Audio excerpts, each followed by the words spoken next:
तो अभी हम पढ़ेंगे ट्रीटीज़। बेसिकली ट्रीटीज़ क्या होती है, ओपनहाइमर ने डेफिनेशन दी है, international treaties are agreements of contractual character.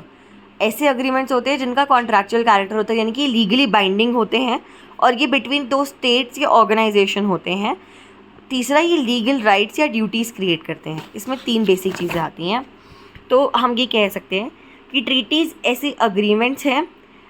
पहली बात कि अग्रीमेंट्स हैं, दूसरा इनका बाइंडिंग नेचर होता है, और तीसरा ये सब्जेक्ट्स ऑफ इंटरनेशनल लॉ के बीच में होते हैं। सब्जेक्ट्स ऑफ इंटरनेशनल लॉ यहाँ पे इंडिविजुअल्स के बीच में ट्रीटीज़ जनरली नहीं होती हैं, पर ऑर्गेनाइजेशन हो गई, स्टेट्स हो गई, उनके बीच में जो ट्रीटीज़ होती हैं कि उसकी बात कर रहे हैं। यानी कि क्या है ट्रीटीज़, क्या है अग्रीमेंट है, बाइंडिंग नेचर है और सब्जेक्ट्स के बीच में है। तो अब हम आते हैं आगे। हमारे पास अब 2 तरह की ट्रीटीज़ दे रखी हैं। एक होती है लॉ मेकिंग ट्रीटीज़ और एक होती है treaty contracts. Law making treaties क्या होती हैं? ऐसी ट्रीटीज़ जिनसे लॉ निकल के आता है। जैसे फॉर इंस्टेंस, अब हमारे पास 2 तरह की ट्रीटीज़ जो दे रखी हैं, उसमें एक है लॉ मेकिंग ट्रीटी और दूसरी है ट्रीटी कॉन्ट्रैक्ट्स। ट्रीटी कॉन्ट्रैक्ट्स में बेसिकली जैसे मतलब एक कंट्री है ए और दूसरी कंट्री है बी, वो दोनों एक ट्रीटी में एंटर करते हैं कि हाँ ठीक है, हम लोग ना ये गुड्स एंड सर्विसेज का एक्सचेंज करेंगे और इसके हम पैसे नहीं लेंगे, या जो भी कुछ वो लोग कर रहे हैं, वो जो कॉन्ट्रैक्चुअल ऑब्लिगेशंस है उन दोनों से सिर्फ वो दोनों कंट्री ही हैं जो बाइंडिंग होंगे, बाकी कंट्रीज़ के ऊपर वो बाइंडिंग नहीं होगी। तो एक तरह से ये लॉ नहीं क्रिएट कर रहा है, ये कॉन्ट्रैक्चुअल ऑब्लिगेशन क्रिएट कर रहा है। जनरली जो बाईलेटरल और ट्राईलेटरल ट्रीटीज़ होती हैं वो कॉन्ट्रैक्चुअल ऑब्लिगेशंस क्रिएट करती हैं, तो इन्हें बोलते हैं ट्रीटी कॉन्ट्रैक्ट्स या पर्टिकुलर ट्रीटी। जो पर्टिकुलर जो वर्ड है वो यूज़ होता है। दूसरी होती है लॉ मेकिंग ट्रीटीज़।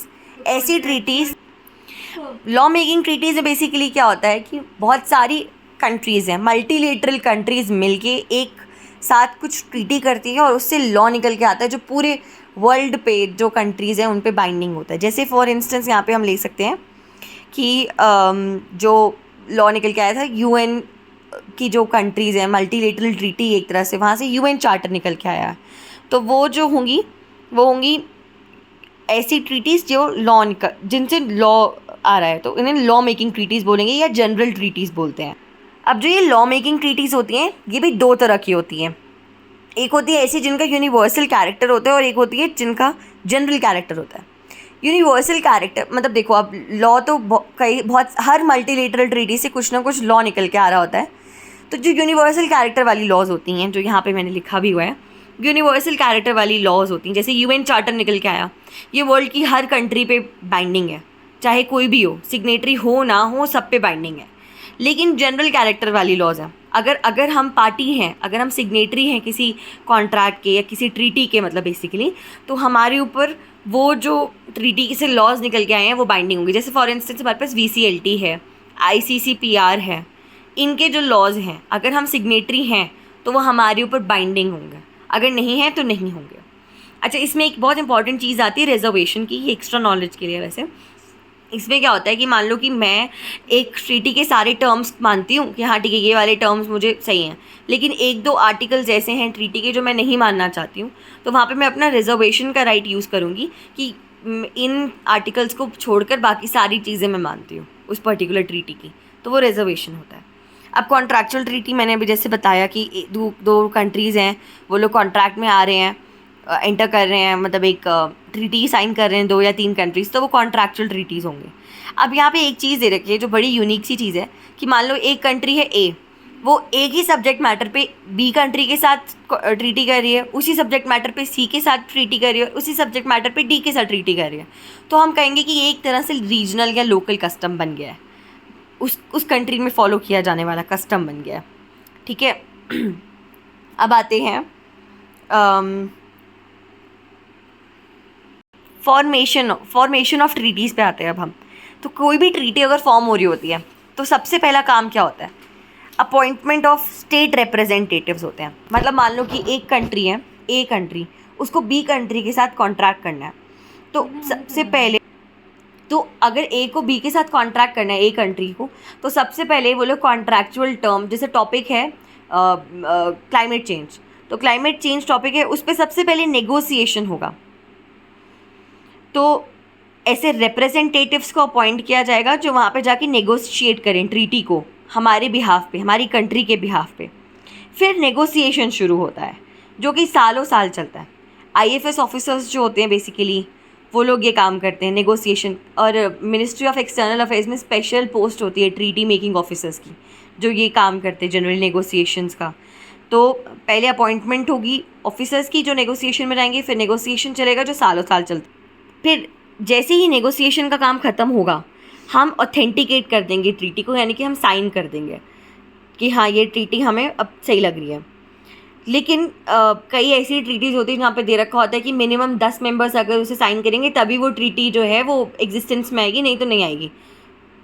तो वो चीज़ें भी ध्यान में रखनी, तभी वो ट्रीटी इफेक्ट में आएगी।